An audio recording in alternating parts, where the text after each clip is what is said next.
사람이 살아가는데 필요한 것들이 참 많이 있습니다만은 그 살아가는데 하나의 원동력이 되어지는 것은 결과와 보상이라고 하는 것일 것입니다. 우리가 어떤 일을 열심히 하고 그 일에 대하여 어떤 기대를 했는데 그 기대하는 결과를 얻지 못한다면 우리는 어떤 일이든지 사실 시작하기가 어려울 수밖에 없겠지요. 우연히 한 어떤 일에도 우리는 항상 보상이라고 하는 것을 바라게 되어집니다. 물론 노골적으로 바라는 것은 아니라 할지라도 단 한마디의 칭찬의 말이라도 우리는 듣기를 원하는 것이죠. 이번 카타르 월드컵에서 우리나라 선수들이 이기기를 응원하는 우리의 국민들이나 또 현장에서 뛰고 있는 선수들도 각각의 그 기대하는 결과와 그에 따르는 보상이 필요한 것입니다. 열심히 응원했는데 국민이 기대하는 결과가 미치지 못하면 사실 응원은 계속하기 어렵겠죠. 선수들도 마찬가지입니다. 자기가 정말로 부상이나 이런 위험들을 무릅쓰고 열심히 뛰었는데 그에 따른 보상이 없으면 그렇게 할 이유가 없는 것이지요. 우리 믿음에도 사실은 결과와 보상을 바라고 있습니다. 그런데 그 결과와 보상은 분명히 있는데 그 시기가 내가 원하는 때와 다른 경우가 너무 많다라는 거죠. 혹 결과와 어떤 보상이 있으면 우리는 그것을 마치 내가 어떤 것을 열심히 함으로 말미암아 내가 얻어냈고 내가 쟁취했다라고 하는 것으로 자랑을 하는 경우가 많게 되어집니다. 또 나는 열심히 믿었는데 어떤 결과와 보상이 없으면 우리는 나 자신의 믿음에 대하여 의심하게 됩니다. 나는 정말로 잘 믿고 있는가? 내가 정말로 이래도 되는가? 내가 제대로 믿고 있고 내가 제대로 신앙생활을 했다면 어떻게 내게 이런 결과와 이런 보상이 있게 되는가? 그런 의심을 하는 사람들에게 많은 사람들은 조언을 하지요. 조금만 참어. 조금만 기다려. 인내하면 좋은 결과가 있을 거야 라고 우리가 이야기를 합니다. 하지만 하나님께서 우리에게 요구하시는 이 믿음의 인내는 사실 그런 것이 아닙니다. 성도는 누구나 천국을 소망합니다. 오늘 말씀은요, 과연 그 천국을 우리가 소망하며 기다릴 만한 그런 가치가 있느냐? 좀 쉽게 얘기하면 내가 정말로 이 땅에서 살아갈 때 믿음으로 살아야 할 가치가 내 삶에 있느냐 하는 것을 우리에게 묻고 있는 것입니다. 그 물음에 대하여 오늘 본문은 선진들은 그 믿음을 따라 죽었고 세상에서 나그네로 살면서 자신들이 이 세상 즉에 속하지 않았다라고 하는 것을 보여주었다라고 말하고 있죠. 그래서 하나님께서는 그런 삶을 살았던 선진들을 그들의 하나님이라 일컬음 받기를 부끄러워하지 아니하였다라고 말하고 있습니다. 선진들이 믿음을 따라 죽고 이 세상에 나그네로 살았다라고 하는 것이 조건이 되어 하나님께서 그 결과와 보상으로 천국을 주신 것이 아니라는 것입니다. 천국을 소망하는 일에 있어서 성도들에게 가장 필요한 것이 무엇일까요? 13절에 이 사람들이라고 말하고 있는데 여기서 말하는 이 사람들은 아브라함, 사라, 이삭 그리고 야곱을 가르칩니다. 이들은 모두 가나안 땅과 후손들에 관한 약속을 하나님께 받았지만 그 약속이 성취하는 것을 보지 못한 채 죽었습니다. 그러나 이들은 자기의 그 삶을 통하여 하나님께서 약속하신 바를 실행하실 것이다 라고 하는 믿음으로 살았습니다. 믿음으로 살기 위해 가장 필요한 조건은 그래서 우리에게 기다리는 것, 즉 인내라고 말할 수 있습니다. 우리 믿음은 우리의 기대하는, 즉 소망하는 것이라면 거기에는 사실 인내가 필요 없습니다. 그냥 바라기만 하면 되는 거예요. 우리 생각에 우리에게 믿음이 있으면 병도 낫고 실패한 인생도 회복되고 원하는 대로 돈을 벌어지는 그런 것입니다. 우리에게 이런 믿음은 마치 그것이 본성처럼 우리 마음속에 자리 잡고 있습니다. 그래서 진심으로 믿고 간절히 매달리면 내가 소원하는 일들이 이루어지고 문제들이 해결될 것이다 라고 우리는 기대하고 살아가는 것, 우리는 그것을 믿음이라고 말합니다. 그러나 성경은요, 그것을 믿음이라고 말하지 아니하고 기다리는 것을 믿음이라고 합니다. 즉, 믿음은 결과가 아니라 과정이라는 것입니다. 그래서 믿음에 인내가 필요한 것입니다. 하나님의 약속과 소망이 지금 이 세상에서 결실을 보거나 보상이 따르지 않는다라고 하는 것을 말하는 것입니다. 하나님께서 우리에게 약속하신 결과는 분명합니다. 그런데 그것이 현실로 허락되지 않았기 때문에 우리에게는 인내하는 믿음이 필요한 것이죠. 우리가 전도서를 지금 묵상하고 있습니다. 그 묵상하는 중에 세상 모든 일에는 때가 있다라고 말하고 있죠. 전도자가 말하는 때, 그것은 우리에게 어떤 기회를 만들거나 그 기회를 잡으라라고 하는 것을 말하고 있지는 않습니다. 그냥 전도자는요, 때가 있을 뿐이다라는 거예요. 때가 있다라는 겁니다. 그 중에서 우리 사람들을 가장 허무하게 만드는 것이 뭐냐면 사실 죽음이에요. 누구나 죽지만 그때는 아무도 모릅니다. 이태원 참사로 많은 사람들이 분노하고 책임자를 처벌하라고 하는 것은 거기에서 희생된 그 사람들의 죽음이 너무 허무했기 때문일 것입니다. 그런 점에서 아브라함을 비롯한 선진들이나 우리의 죽음도 별반 다르지 않을 것입니다. 아브라함도 약속된 소망을 이루지 못했고 우리에게도 내가 언제 소망을 이룬다라고 하는 보장이 없기 때문이죠. 13절은 이 사람들은 다 믿음을 따라 죽었으며 약속을 받지 못하였을 때 그것들을 멀리서 보고 환영하며 또 땅에서는 외국인과 나그네임을 증언하였다라고 합니다. 이것이 믿음을 따라 죽는 것입니다. 이것이 성도의 죽음과 세상 사람들의 죽음과 다른 이유입니다. 모두가 다 죽지만 성도의 죽음이 다른 것은 믿음을 따라 죽는다라는 것입니다.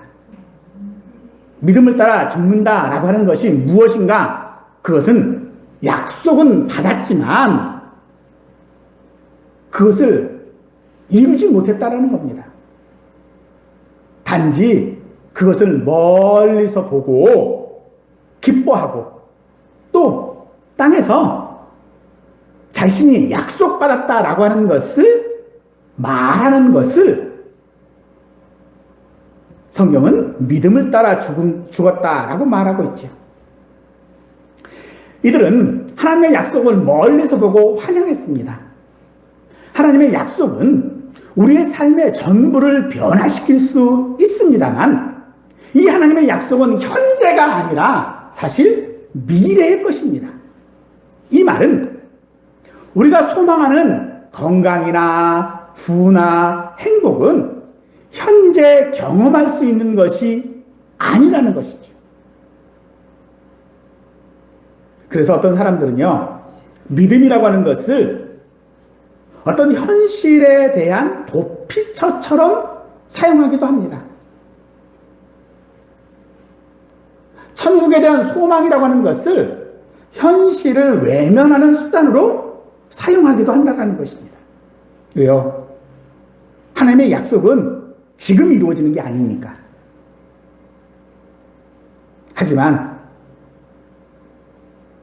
오늘 말씀은 분명히 말합니다. 그들이 소망하는 것을 멀리서 보고 환영했다라고 말하고 있지요. 비록 그것이 지금 경험되어지는 것은 아니라 할지라도 지금 나에게 결과와 보상으로 주어지는 것이 아니라 할지라도 반드시 그것이 내가 경험되어지는 것이다 라고 말한다는 것입니다. 여기 환영한다라고 하는 말은요, 왕에게 경의를 표하는 소리라고 하는 그런 의미를 가지고 있습니다. 예수님께서는 요한복음에서 이 환영이라고 하는 말을 즐거워하다라고 하는 것으로 사용하시기도 하셨습니다. 즉, 아직 내가 그것을 받고 있지 않고 아직 그것이 내 손에 있지 않는다 할지라도 그것이 내게 있는 것처럼 사는 것, 그것이 기다리는 믿음이라고 말씀하고 있는 것이죠. 아브라함은 나그네로 살았습니다. 아브라함이 나그네로 산 것은 하나님께서 그를 그 본토 친척 아비의 집에서 부르심 때문이었습니다. 우리의 부르심도 같은 이유인 줄 믿으시기 바랍니다. 이방인으로 나그네로 살며 송하는 것은 바로 우리가 집으로 돌아가는 것입니다. 본향으로 가는 것입니다. 그래서 믿음으로 산다라고 하는 것은 믿음으로 죽는 과정에 있다는 것입니다. 아브라함은 자신의 아내 사라를 가나안 땅에 묻었고 자신도 그곳에 장사되었고 이삭이나 야곱도 그 땅에 장사되었으며 요셉도 유언을 통하여 애굽이 아닌 가나안 땅에 묻히기를 소망했습니다. 그들에게 가나안 땅은 바로 그런 곳입니다. 이들의 본향이 이 세상이 아니라 하나님의 집이라고 하는 것을 말하고 있는 것이죠.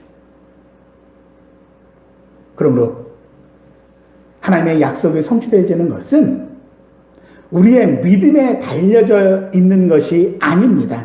조건이 아니라는 것입니다. 우리 믿음이 부족해서 약속을 받지 못한 것이 아니다라고 하는 말입니다. 하나님께서 아브라함을 부르신 것은 은혜이지 아브라함의 믿음이 아니었습니다. 믿음이 조건이라면 우리는 믿었다가 또 믿지 못했다가 할 때마다 약속을 받았다가 그 약속이 취소되었다가 할 것입니다. 그러면 어떻게 우리가 하나님을 신뢰할 수 있겠습니까? 하나님의 약속은요, 인과 응보가 아니라 조건 없는 결과입니다. 이것이 하나님께서 우리에게 주신 믿음이라는 것입니다. 이렇게 얘기하니까 어떤 사람들은 그래요. 그럼 마음대로 살아도 되겠네요. 내 마음대로 살아도 그 결과와 보상이 변하지 않는다면 비록 내가 이 땅에서 죄짓고 이 땅에서 세상과 연락하면서 살아도 그게 무슨 상관이냐? 라고 이야기하는 사람이 있습니다. 하나님은 그런 자를 부끄러워하십니다. 그런 자는 그런 자대로 살라고 내버려 두십니다. 우리의 노력에도 결과가 없는 삶을 살아도 우리는 힘쓰고 애쓰며 살아야 하는 것입니다. 이것이 은혜를 아는 자인 것이죠. 얼마 전에 개봉한 영화 올빼미라고 하는 영화가 있습니다. 인조와 소현세자의 죽음에 관한 이야기이지만 엄밀히 얘기하자면 허구죠. 이 말은 이 영화가 시작될 수 있는 조건은 이런 거였었어요. 인조실록을 보면 이 소현세자의 죽음에 대하여 이야기할 때에 마치 약물에 중독되어 죽은 사람 같았다라고 하는 그런 기록이 있는데 그 기록을 바탕으로 상상력을 더한 그런 영화지요.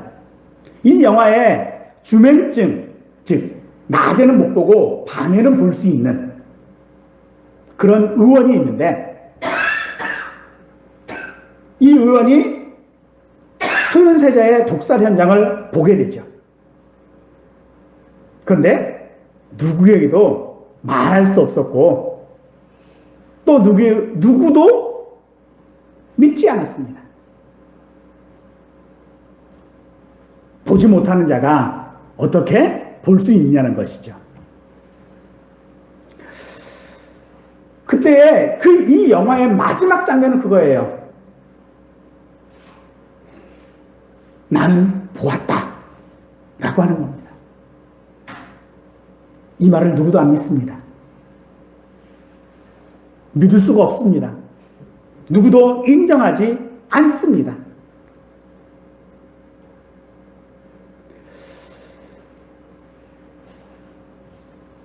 우리는 세상 누구도 보지 못하는 것을 믿음으로 볼 수 있는 자들입니다. 그러나 세상 누구도 우리가 본 그것을 인정하지 않습니다. 그때 우리에게 필요한 것이 바로 그 본 그대로 그것을 소망으로 살아가는 삶일 것입니다. 신명기 4장 5절에서 모세는 이스라엘 백성들에게 가나안 땅에 들어가면 하나님께서 명령하신 법도와 기록을 지켜 그대로 행하라 라고 명령하죠. 이 명령은 너희들이 행하지 않으면 가나안 땅에 못 들어간다 라고 하는 것이 아니라 그 땅을 받았기에 그렇게 살라라고 말하는 것입니다. 조건이 아니라 의무인 것이죠. 신분을 얻는 방법이 아니고 그 신분이 되었기에 요구되는 책임이라고 말하는 것입니다. 그러므로 오늘 우리가 세상 가운데서 우리가 인내함으로 말미암아 살아가야 할 중요한 이유는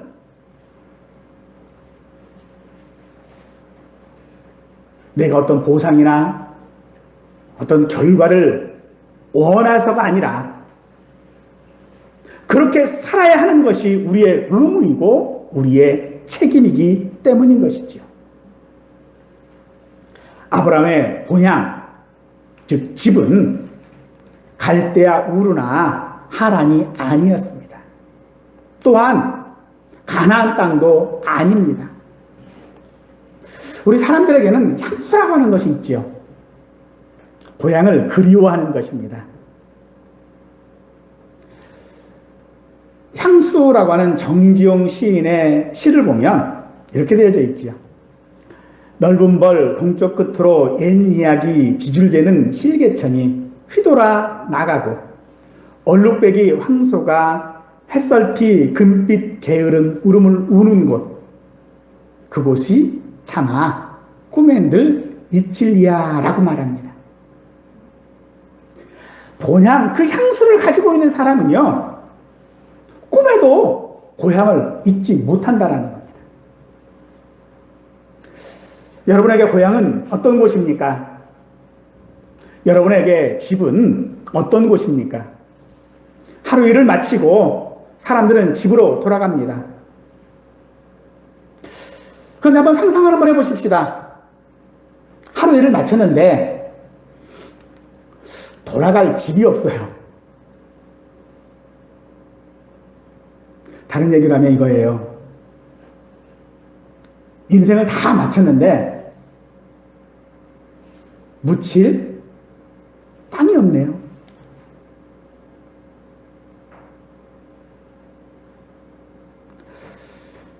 돌아갈 집이 없어요. 만약 여러분들에게 내가 모든 일생을 바치고 하루 일과를 열심히 살았는데 돌아갈 집이 없다면 여러분은 어떻게 살 것 같습니까?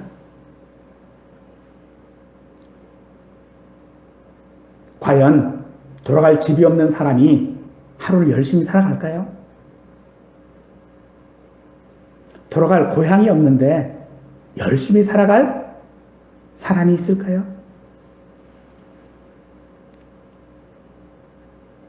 그런데 우리의 믿음의 선진들 아브라함은 열심히 살았어요.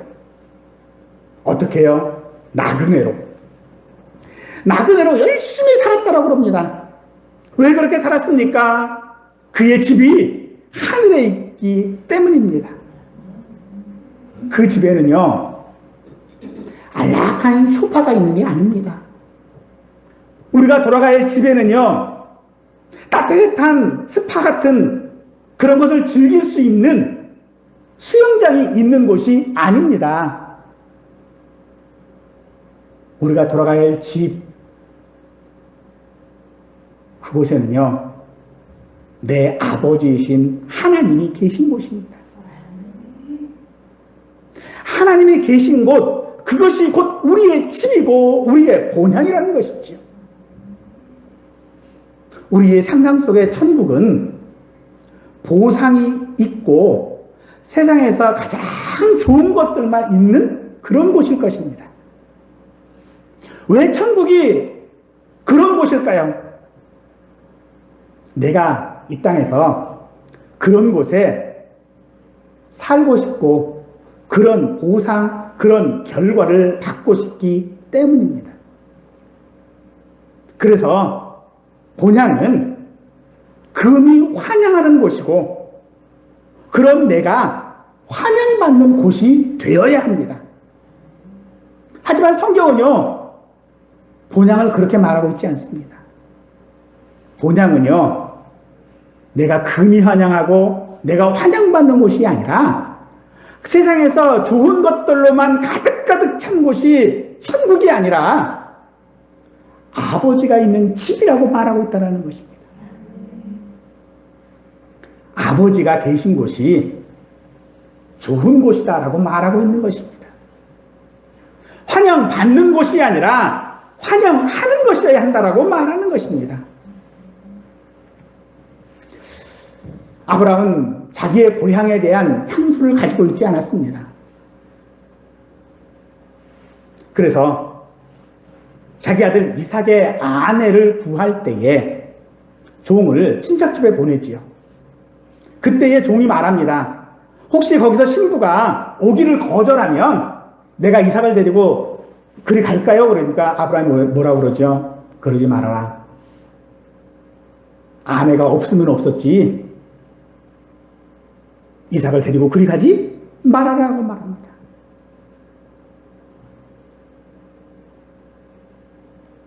우리는 본향을 사모했다라고 말하고 있지요. 아브라함은, 이삭은, 야곱은 본향을 사모했습니다. 이 사모하다라고 하는 말은요, 무엇을 향해 뻗치다라고 하는 그런 뜻을 가지고 있습니다. 나무가 뻗어나가죠. 그래서 뻗어나가는 것을 사모하는 것이다라고 말하고 있는 것입니다.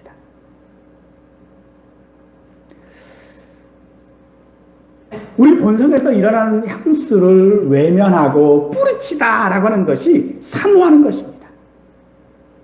이삭에게 아내는 필요하지만 아내를 얻기 위해 세상으로 가야 하는 것이 아닌 것처럼 오늘 우리가 세상에서 우리가 기대하는 것들을 얻고 그것을 얻기 위해 열심히 살아야 하는 것은 분명하지만 그 기대를 채우기 위해 아버지의 집이 아니라 세상을 향해 가는 것은 아니라는 겁니다. 그러므로 우리에게 아버지의 집 본향을 사모하는 것은 하나님께서 부르신 그 부르심에 대한 우리의 마땅한 반응인 것입니다. 하나님께서 우리를 부르시는 소리를 듣고도 듣지 못한 척, 보지 못한 척 하지 않는 것, 그것이 사모하는 것입니다. 사모한다고 그래가지고 애절한 연애 편지를 쓰는 것이 아니라는 겁니다. 사모한다고 그래가지고 맨날 쫓아다니면서 스토킹하는 게 아니라는 겁니다.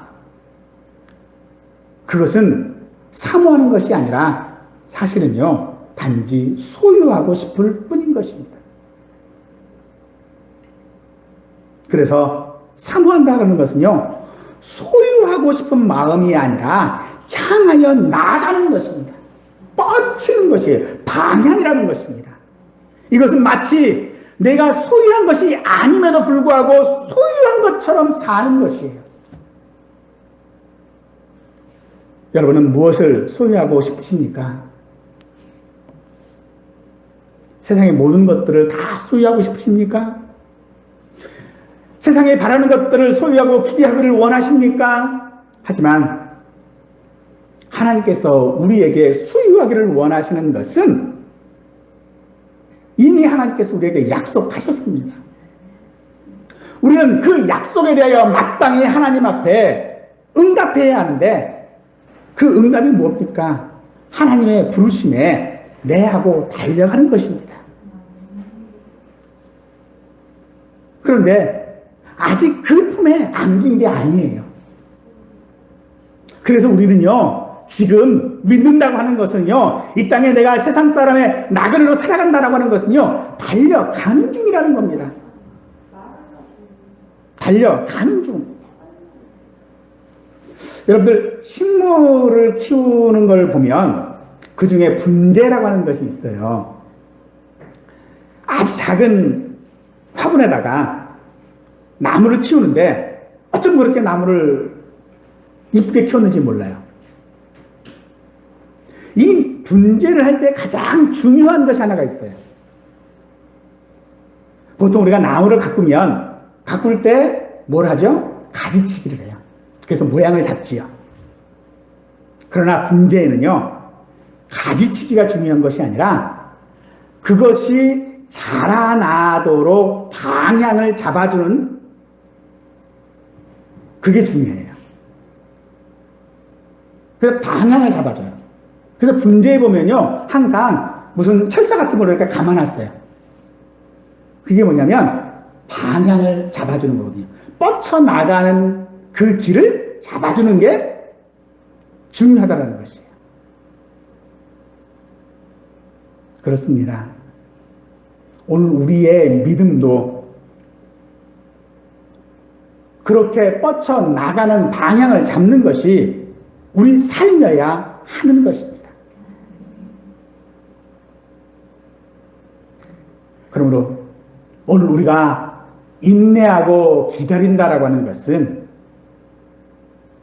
하나님께서 부르시는 그 부르심에 하나님의 집으로 가는 과정이라는 것이죠.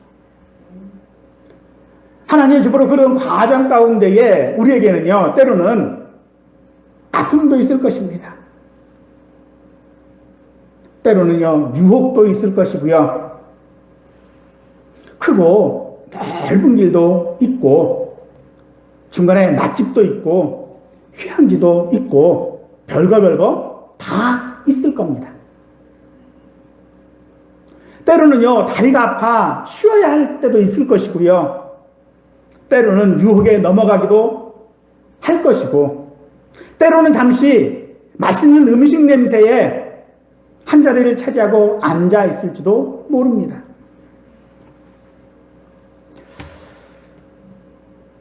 그럼에도 우리가 잊지 말아야 할 것이 있는데 그것은 하나님께서 우리를 부르셨다는 겁니다. 중간에 곁길로 가도 좋습니다. 다리 아파서 하나님 나 다리 아파서 못 가겠습니다라고 떼써도 좋습니다. 그러나 그게 결과가 아니라는 겁니다. 여전히 우리는 하나님을 향하여, 하나님의 집을 향하여 그 부르심에 응답하여 나아가야 하는 것입니다. 사랑하는 성도 여러분, 하나님께서 저와 여러분을 부르셨다라는 것을 잊지 마시기를 간절히 축원합니다.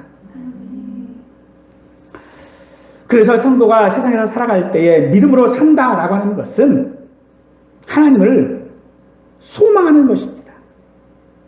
하나님을 사모하는 것입니다. 하나님께서는 그런 우리를 부끄러워하지 아니하신다라고 말하고 있습니다.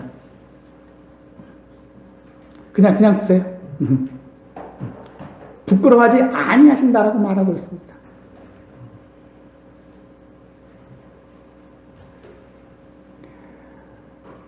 왜 하나님은 우리를 부끄럽지 않게 생각하시는가?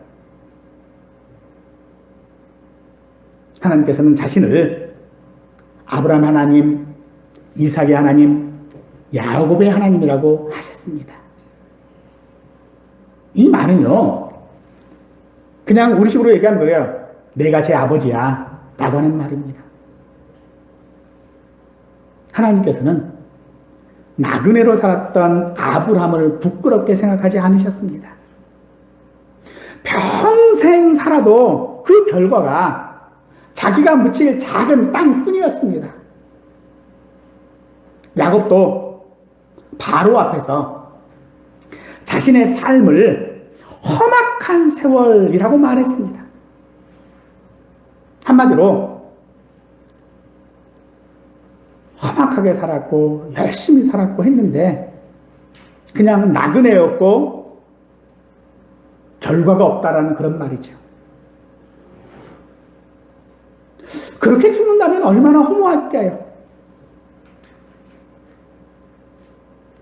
그런데 그런 삶을 살았던 것이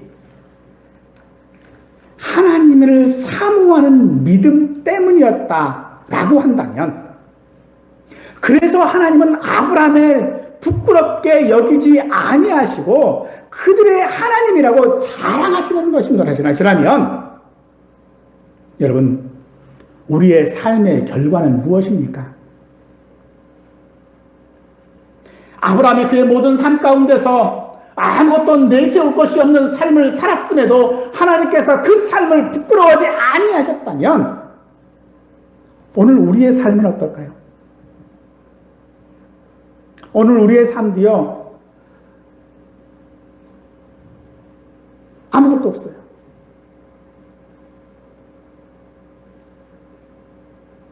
우리가 죽으면요, 그냥 허무해요. 뭐 이룬 게 없어요. 지금까지 살아오시면서 무엇을 이루셨습니까? 아무것도 없는 우리의 삶입니다. 그래서 우리는요, 심지어 내 자신이 창피하게 돼요. 내 자신이 부끄럽습니다. 그런데 하나님은 그런 우리를 부끄러워하지 않으신대요. 오히려 하나님은요, 내가 제 아버지야라고 자랑하신다라는 겁니다. 내 삶을 보시고도 날마다 죄짓고 범죄하고 쓰러지고 원망하는 믿음이 있다라고 말하면서도 그 믿음을 증명하지도 못하고 보여주지도 못하는 우리의 삶을 하나님은 부끄럽게 여기지 아니하시고 자랑하신다라고 말씀하십니다.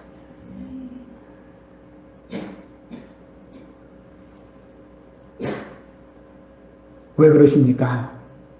왜 하나님은 우리를 자랑하실까요? 하나님이 우리 아버지시기 때문입니다. 우리가 하나님께 우리의 재주를 보이면서 우리 하나님이 되어달라고 간청한 적이 없습니다. 내가 이것도 하고 저것도 하고 이럴 만큼 이렇게 하니까 내 아버지가 되어주십시오라고 우리는 하지 않았습니다. 우리가 승리하고 성공하고 한 것이 아니라 오히려 실패하고 연약하고 절망하고 가난한 우리의 하나님이 되셨다라는 것을 하나님은 기뻐하시는 것입니다. 히브리서 11장 16절을 다시 한번 읽으십시다.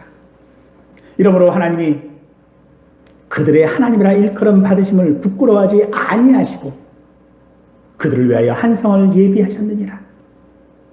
하나님께서 그들의 하나님이심을 부끄러워하지 않으신 이유가 그들의 본향을 향한 사모와 변함없는 약속에 대한 신뢰 때문임을 말하고 있을 뿐 아니라 그들을 위한 성, 즉 집을 준비하셨다라고 말하고 있습니다. 그러나 우리가 아는 것처럼 우리를 위하여 예비하신 집은 예수님의 십자가를 통하여 하신 것입니다. 그들이 사모하고 신뢰하고 믿었다고 하는 것이 보상이 되어지는 것이 아니라 하나님께서 그들의 삶을 그렇게 살도록 인도하셨다라고 말하는 것입니다. 그래서 믿음은 우리에게 인내하는, 즉 기다리는 삶을 요구하고 있습니다. 하나님께서 예비하신 집은 이 땅에서 성도로 살아가며 치르는 그런 일시적인 시련이 아무것도 아니라는 것을 우리에게 알게 할 것입니다. 하나님을 믿는다라고 하는 것은, 혹은 믿음으로 산다라고 하는 것은 하나님을 믿느냐 안 믿느냐 하는 문제가 아니라 성도로 약속된 그 소망이 있는데 그것이 내가 기대하는 때에 허락되지 않는다 할지라도 하나님을 사모한다라고 하는 말입니다. 하나님의 약속인 도대체 언제, 어떻게 해야 우리에게 실현되어질까? 동분서지하지 말라라는 것입니다. 우리를 유혹하는 잘못된 것들로부터 눈을 돌려 하나님을 바라보라는 것입니다. 인내에는 시련이라고 하는 의미도 있지만 기다린다라고 하는 의미가 더 강합니다. 그 기다림이 행복입니다. 그러므로 사랑하는 성도 여러분, 인내하십시오. 믿음으로 기다리십시오. 아직 우리에게 가장 좋은 것은 오지 않았지만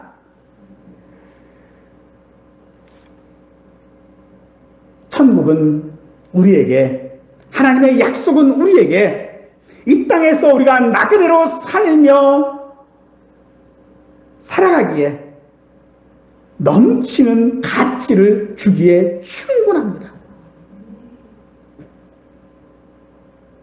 하나님께서 우리에게 이것도 주고 저것도 주고 하신다고 했으니까 주시나 안 주시나 실눈 뜨고 지켜보는 것이 인내가 아닙니다.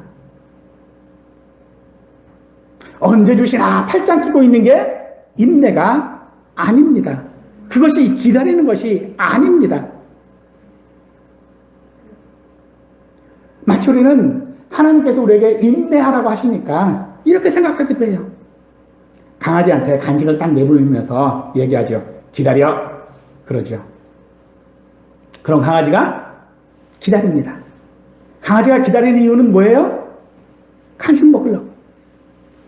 하나님께서 우리에게 그렇게 하시는 것인가? 아니라는 겁니다. 만약 그것이 기다림이라면 그건 보상이에요. 그런데 하나님은 그것을 우리에게 믿음이라고 말하고 있지 않다라는 것입니다. 그럼 우리에게 기다리는 것이 무엇입니까? 아무도 믿지 않아도 나는 보았다고 말하는 것입니다. 나는 들었다라고 말하는 것입니다. 듣고도 못 들은 척, 알고도 모르는 척, 보고도 못 본 척 하지 않는 것, 그것이 바로 나그네로 험한 세월을 살아가는 것입니다. 그렇게 나그네로 험한 세월을 살았음에도 나는 행복하다고 말하는 것, 그것이 우리가 기다리는 의미인 것입니다. 성도 여러분, 세상 모든 좋은 것들을 버리십시오.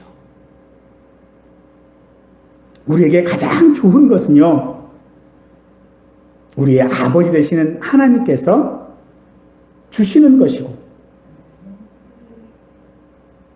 또 하나님이 내 아버지인 것이 우리에게는 가장 좋은 것입니다.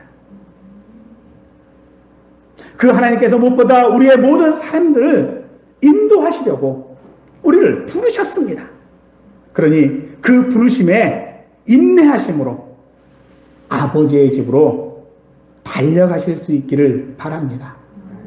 그래서 하나님이 우리로 말미암아 기쁨을 얻는, 자랑하시는 그런 우리의 삶이 되기를 간절히 축원하겠습니다.